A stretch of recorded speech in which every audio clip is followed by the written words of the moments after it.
Ayaldардын bir милдети бар, силердин төшөгүңөргө башка эркектин кадамын бастырбаш керек.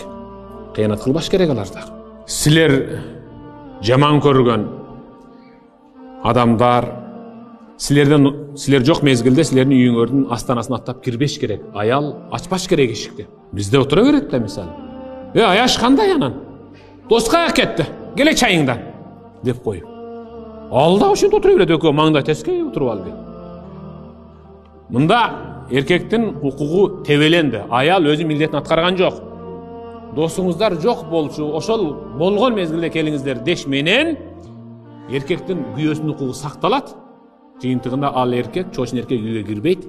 Ушуну менен аял өз милдетин аткарат. Анткени ал күйөөсү жок мезгилде анын уруксатысыз үйгө чоочун эркектер кирбеш керек.